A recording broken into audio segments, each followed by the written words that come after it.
Hello and welcome to this week's lesson.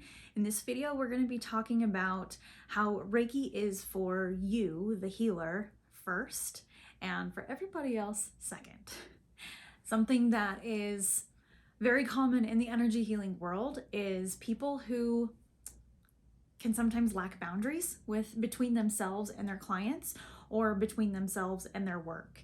I have seen time and time again, and have experienced myself time and time again, that when I lack boundaries with my own self and the way I'm doing my work, it affects the way that I am able to work. It affects my well-being. So in this video, we're going to talk about some ways that you can avoid that, avoid burnout, avoid depression, avoid fatigue, etc. when it comes to helping your clients and working in your business.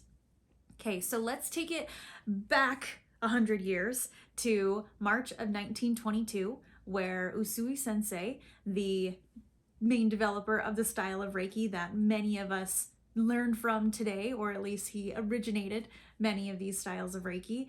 So March 1922, he's on Mount Karamayama having his amazing experience. He's been fasting for 21 days, and on the 21st day, he's feeling not good. I don't know if you've ever not eaten for 21 days. I certainly haven't, but we can imagine that he's not feeling very good on this day. So on the 21st day, as the story goes, a flash of light came into his mind. He said it felt like a bolt of lightning came into his mind. And all of a sudden, whereas he was feeling basically near death before, after this flash of light, he felt renewed and rejuvenated and connected with source. He felt one with all of nature, one with all of humanity, and just felt incredible. And this was so exciting for him that he began running down the mountain. And as he did, he tripped and fell and hurt his toe. And as one does, like, it's just biological instinct. When we hurt an area of our body, we reach down and grab it, right? Like, I bumped my knee, and rubbing it, right? That's what we do. So he reached down and grabbed his toe, and immediately the Reiki energy began flowing from his hands into his body, and he was miraculously healed. The pain was gone, and he was able to walk. Maybe he ran, who knows? Maybe he kept running. I would have kept running. But he got back down the mountain and was in no pain, and there was no injury. And then it was when he started helping other people and giving it to other people. So what we can learn from that example is Reiki is for the healer just as much as it is for our clients. And as I said before, it's for us first. It's for you first. If we are not but when we are not taking care of ourselves and we continue to serve our clients, that is going to really start to affect our life force energy. It's going to affect our well-being and the ability that we have to help and heal other people. Okay. Energy healers often find themselves immersed in the well-being of their clients. And like I said, I myself have been here. This imbalance can lead to, as I said earlier, fatigue, burnout, a diminished ability to be able to help and serve our people. It can affect our connection with ourselves and with source. And there have been several instances over my career. At the time of filming this, I'm going on my 8th year in business. And there have been several instances over that time where I have gotten to learn these lessons myself, learn how to acknowledge and take care of my own needs, recognizing that I even had needs to begin with, right? Raise your hand if you feel me. This work attracts people who are very empathetic, who are very giving, maybe even people pleasery, right? I'm in that boat too, recovering people pleaser here. If you are as well, I see you. And if you are not a people pleaser, teach me your ways, okay? We all have our own healing work to do, and that is mine. So anyway, this kind of work attracts people like that. And so it's very important to learn how to manage your own energy and learn how to fill your own cup first before you pour into someone else, okay? Let me scroll down here. So just as a candle cannot illuminate a room without fuel, you cannot consistently provide energy healing to others without also making sure that you are fueling yourself. And this can look like proper nutrition, can look like getting adequate rest, can look like maybe letting go of some toxic or especially heavy relationships in your life. It can look a whole bunch of different ways. But the important thing to know is that you are a conduit of energy, right? You are a conduit of energy, which means energy is flowing through you all the time, positive and negative. And while that's part of what we're here to do, like conduit and transmute these energies, if we don't take care of ourselves, those things can start to gum up and muck up our system. So I had, and sorry, my thoughts are coming in real quick. So being a conduit of energy, we can absorb both positive and negative energies, right? And I'm sure you guys have some experience with that. One of our Reiki Business Academy alumni members had a very intense experience with this, where she was working with a client and took on the client's energy in a very strong way, and it caused her a lot of physical pain for weeks. And it was quite the challenge. I was working with her very closely one-on-one to resolve this. She was working with other healers and health professionals as well to get this resolved. And it was really intense for her, simply because she lacked the knowledge or understanding about boundaries between yourself and the client, and boundaries about what kind of energy you are willing to absorb into your energy. And it eventually, like, we got it all worked out and she's fine now. It was a lesson well learned for her and myself as well, to be able to see again an example of how important it is to be taking care of ourselves. So regular self-care practices such as setting boundaries, meditation, grounding techniques, energy cleansing techniques, shielding, or as I prefer to call it, filtering our energy, are all really important. And these things should be happening on a regular and consistent basis. That's why we have our daily practice that we're doing in this group as well. And the daily practice is helpful because it helps you learn it helps you learn what kinds of things fill your cup and how different it is doing those things on a consistent and steady basis. We're going to talk about some filtering techniques in a later video, but this is something that I've been using for many years, and I've taught many of my clients and my students this filtering technique as well, but we'll get to that in a later video. So the journey of an energy healer is a beautiful and can be a demanding one. And just as you dedicate yourself to helping others, so important to make sure that your cup is full as well. By nurturing your own energy, you continue to be able to bring healing and light to the lives of others. Remember that your well-being is not only important, it's fundamental to the magic that you bring to others. Okay, so as I said before, adequate rest, proper nutrition, proper hydration, those things are like foundational as far as what we do to take care of ourselves as not just people, but energy healers too. And self-care, I heard this quote the other day, self-care is the compass that guides us back to our center.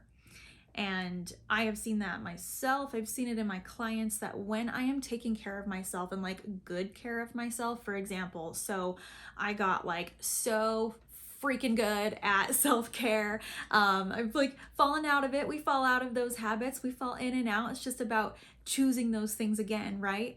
But about a year ago is when I really something finally just clicked.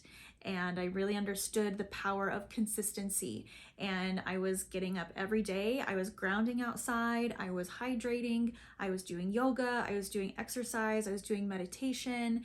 And I was listening to affirmations. I was dancing. Like, every single day, all of those things every single morning. And each thing only took like maximum 10 minutes. Most of those things took less than 5 minutes. But I noticed that as I did them every day, like my whole world changed, right? And then like we fall out of the habits and we get to pick them back up again and do it again. That part is okay. Falling out of the habits is okay. It's part of being human. What is important is what we do after that. And at the time of this filming, I'm currently getting back into my daily practice, my daily routines that fill my cup and make me feel alive and refreshed and healthy and ready to serve the planet. So this is an evolving process. You're not going to be perfect at it, and perfect is not the goal, okay? Consistency is the goal. And consistency doesn't even mean doing it every single day. Consistency means that if you miss a day, you don't miss 2 days. Okay, it's all right to miss one day when we're building habits. We don't need to be perfect. That is not the goal, but don't miss 2 days in a row. Okay, when we miss 2 days in a row, that's when things really start to get hard to get back into the habits of things. Okay, so allow yourself to miss one day. That's fine. Don't allow yourself to miss 2 days in a row. Always get back up on it after that one day you've missed. That's been just an absolute game changer for me in my own care and self-practice, that I'm allowed to miss one day. Sometimes you just can't do it, right? Like, it's just not there. But I don't allow myself to miss 2 days in a row. And that's been a game changer. So let's talk about energy absorption and the ways that that can happen. I'm sure many of you are familiar with the term empath. An empath is someone who is clairsentient. Clairsentient is clear feeling, and maybe claircognizant as well. Claircognizance is clear knowing. And I prefer to use the term clairsentient versus empath. There's a lot of victim energy in the word empath. It was created as a psychological term to be the counterpart to a narcissist. So already the word empath is just kind of dripping with victim mentality. And I've seen people, you may have seen them like this as well, who they're like, oh, I can't, like, I'm an empath. I can't go to the grocery store. And they allow this ability, which is a gift, they allow this ability of clairsentience to keep them from living their lives in a way that feels good to them because it's too much, right? They let the outside world take all of their power from them, and in a way, like, they're just giving that power to the outside world. They're giving their power to the energy of the grocery store. They're giving their power to the people at the park that they're at. And it can become a really unhealthy dynamic. So I prefer to use the term clairsentience. I feel it is much more empowering, and it acknowledges that the ability to feel and know what other people are going through, or the ability to feel energy, is a gift. It's an ability. It's not something that should be taking over your life. If it is, that means you get to strengthen your own boundaries with yourself and the boundaries of your energy field. So, clairsentience allows us to be very connected and in tune with other people. And clairsentience is also, it can also be something that's developed from childhood trauma. If there was a lot of like fighting or just unrest in your home, if there was a parent or caregiver who their emotions were maybe explosive, didn't really know when they were gonna go off, our nervous systems become heightened and attuned to the energy and the feeling of others in a way to keep us safe, is what we're trying to do there. The mind is just looking out for anything that might be a threat and going, okay, this is over here, I need to keep myself here because all of this is loud and scary and unknown, and that makes me feel afraid, right? So some of clairsentient abilities is born in trauma. And that's something that I think is very important to recognize here, that yes, I believe that we can be born with these gifts and abilities, and sometimes they're evolved as a way to protect ourselves and to cope with environments that weren't exactly suitable for us. So if that's something that resonates with you and you'd like to explore more of that deeper, we can do that in either our group sessions or our one-on-one sessions. But I would like to talk about that with you guys if you'd like to explore that deeper. So one of the ways that we can block negative energy, like if you're in a session with someone, this has happened to me, sometimes they come in with some real gnarly energy, right? They come in with like something negative hanging around them or attached to them. And in those cases, I will block that negative energy from me. I'll do that in a couple ways. I can just visualize like a barrier between myself and the other person. Sometimes I will, instead of putting like a barrier around me or my energy, I will put that negative energy in its own barrier, like a little cocoon or a bubble. Sometimes I've with the really gnarly circumstances, I've even done like a cage, put that energy in a cage, like, okay, you can be here, but you don't get to come out of this space. So containing that negative energy is a really helpful way for you to not absorb it or bring it into your energy.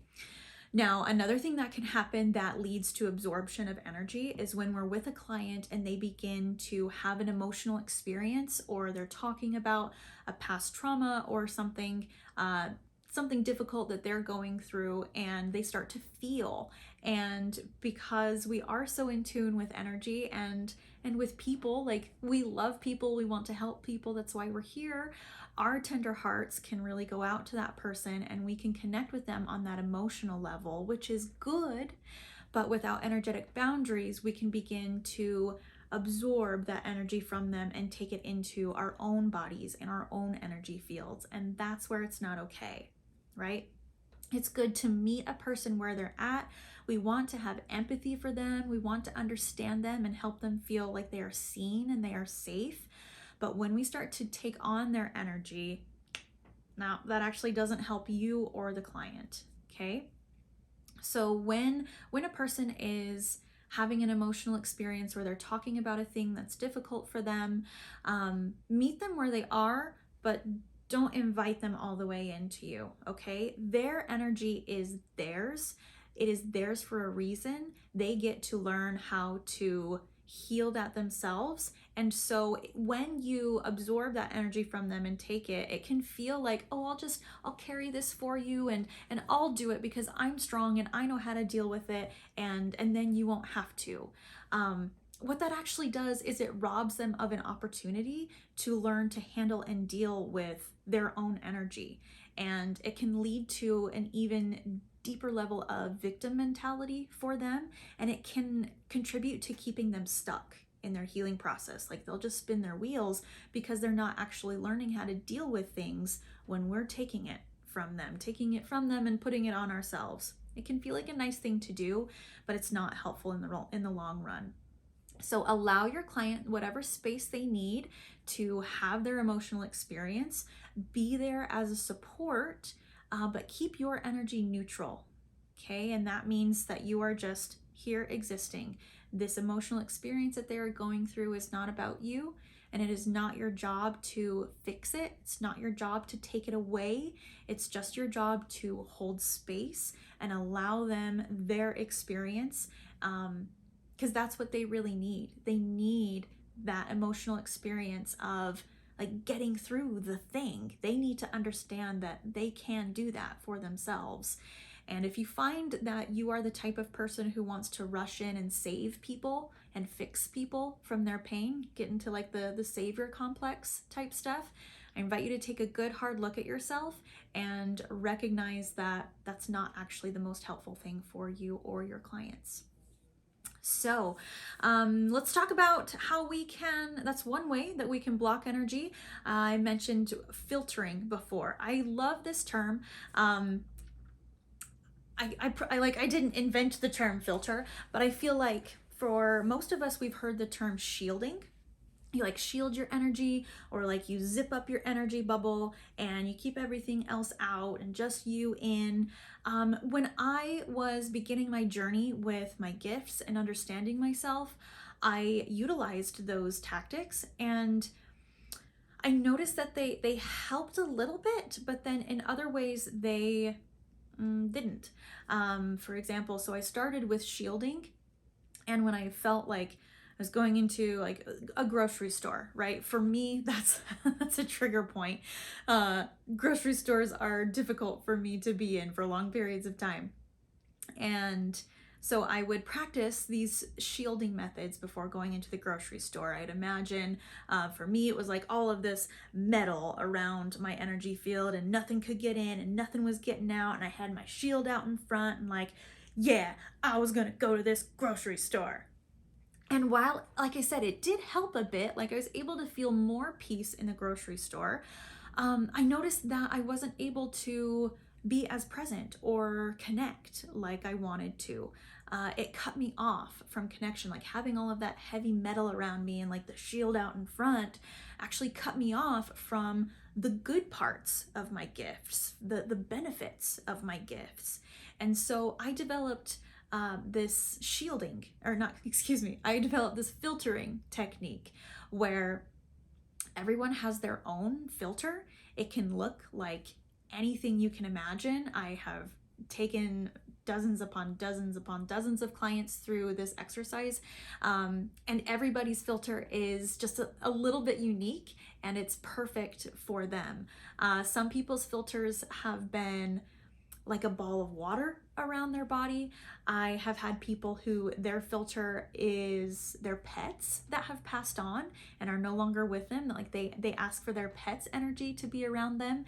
And what's another one? There was one where their favorite place was to be camping in the woods, and so their filter was a tent, just like that tent fabric around them. So it can be anything at all you can imagine.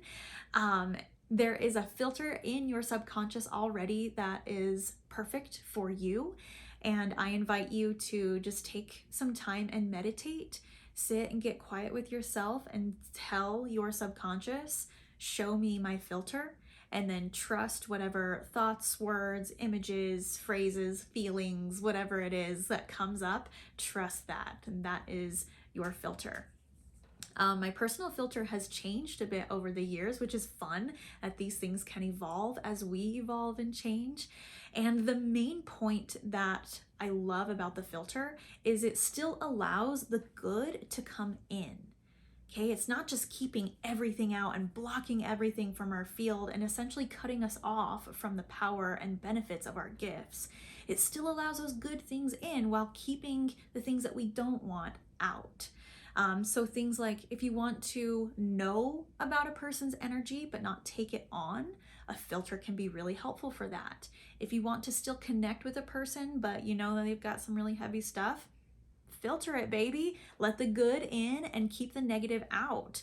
And we can go even deeper with this. Like, I get really excited because it's exciting to me. We can go even deeper with this filter technique, and even filter out like air pollutants or germs, bacteria, all kinds of things. Like your imagination and the amount of faith that you have are the limit to your filter.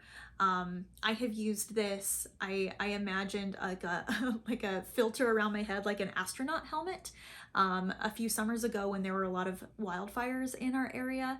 And when I remembered to put that filter around my head and be out and about, I would not get the sore throat or the coughing or like all of the other things that other people were experiencing and that I was experiencing before using the filter. Like, I noticed a marked difference in how my body felt when I put that filter around my face and went about breathing the same smoky air that everyone else was. Like, it's wild. It's so cool that what you create and what you believe manifests for you.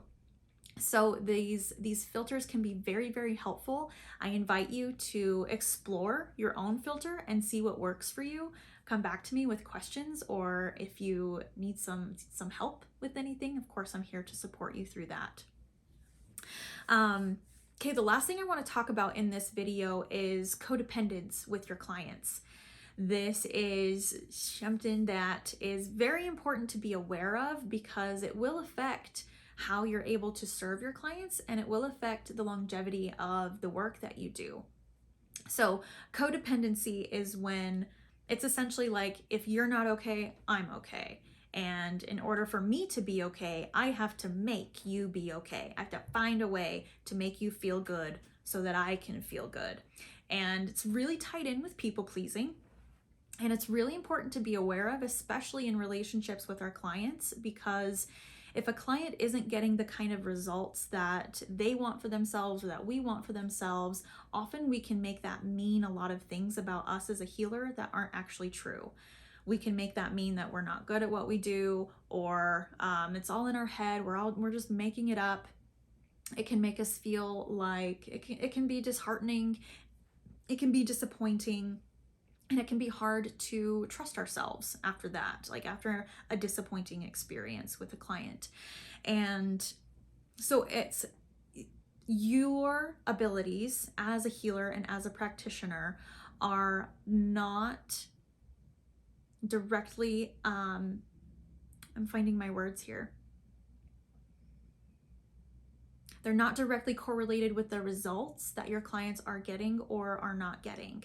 Okay, don't make that mean something about you as a healer. If one of your clients is taking longer than expected to heal, or it's not going as you had hoped, there is usually a reason that it's taking a little bit longer. There's usually something else the client gets to learn or experience or explore before they can get to those deeper levels of healing and get the results that they want.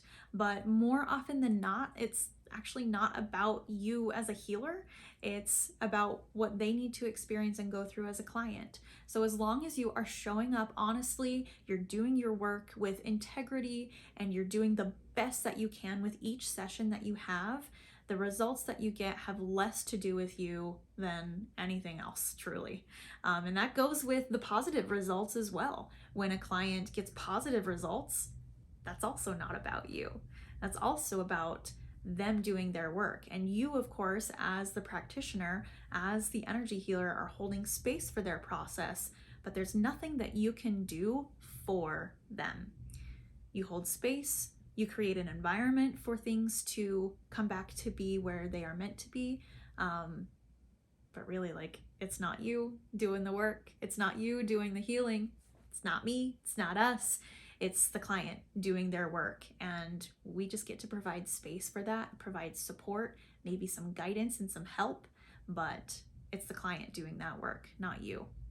So remember that when you are working with a client, to not become codependent with them, and to not base the way that you feel about yourself on their results. It's a weed. We can get caught in the weeds there. It's like a little one of those little traps we can get caught in as healers. And so now that you know about it, you won't get caught in it, and you'll be just fine.